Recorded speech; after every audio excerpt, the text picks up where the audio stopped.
So when we're back from a run, we always need to stretch to lengthen our muscles because they've been shortened while we've been running, okay? I would definitely recommend doing yoga several times a week or allocating more time to stretch. This stretch sequence is the minimum that you do whenever you come back from a run. So all of these stretches you can do standing up before you jump in the shower once you're home, okay? So firstly we have our calf stretch. So for our calf stretch we need to have our both of our feet pointing the same direction, so pointing forward, and then we take the lead knee and take it forward in front of the foot. Back foot is nice and straight and we're driving that heel into the floor. So as I drive that back heel into the floor, I can feel the back calf stretching. And we're going to hold these 20 to 30 seconds on either side, okay? So one leg, feel the stretch, and then swapping over, so exactly the same. Remember, look at the alignment of your feet, drive that back heel into the floor, take the front knee forward, and we feel it in that back calf there, okay?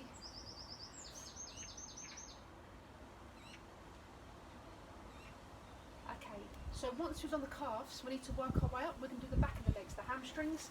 And for the hamstring, just stand up straight in front and just take your foot out to begin with, okay? So foot out in front of you, and then all you're doing is coming forward at the hips. So if I drop forward at the hip, I feel a massive stretch all the way down my calf and hamstring. If it feels too much and you just want to stretch the hamstring, just pop the foot on the floor. Yeah, big stretches. Okay, swapping over to that other leg. So remember, it's the leg out straight in front and it's just coming forward at the hips. Feel it all down the back. If you want to isolate it more, just the hamstring, back of the thigh, just pop that foot on the floor.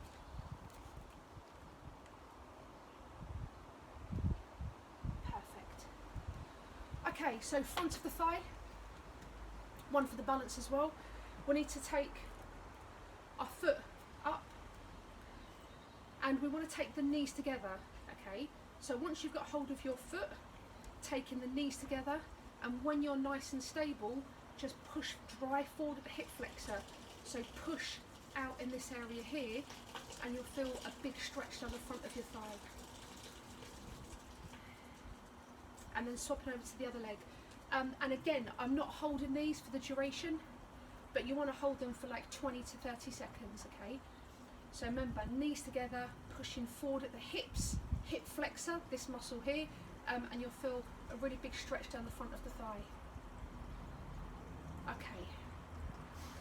Right, so we've done calf, back of the thigh and front of the thigh. We now need to do your inner thighs. So both of your feet are pointing forward, and we take our body weight over to one side. So knee is over your foot, other leg is nice and straight. So you want to feel a nice big stretch all around your groin and inner thigh area. So after 20 to 30 seconds, swapping over to the other side. And I just thought, because I've done this, I can feel it so much more on my right side than my left. It's not that I'm doing it incorrectly on one side, it's just that clearly I'm tighter on one side of my body than the other. Okay. And then last one for your lower body is hip flexors. So if we're running lots, quite often we can have a tight hip flexor, and people find it tricky to get the position for this one right. So we go into like a lunge position. So lead knee over my ankle, back knee down towards the floor, legs are at right angles, okay? When I'm in this position, if my right leg is behind, I squeeze my right butt cheek and tilt my pelvis forward. So I tilt my pelvis forward and up, and as I do that, I feel a really big stretch on the hip flexor. You can make it harder, or like enhance the stretch by lifting your arm up if you want, or you might want to work on your balance here, okay?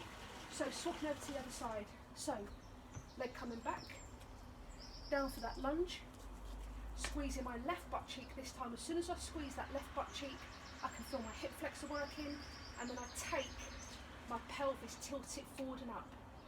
Big, big stretch here.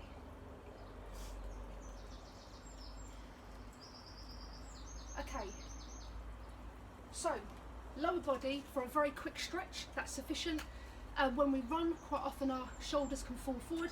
So we need to finish off with a back stretch. So hands in the small of our back, squeezing our elbows together, or we can lift up.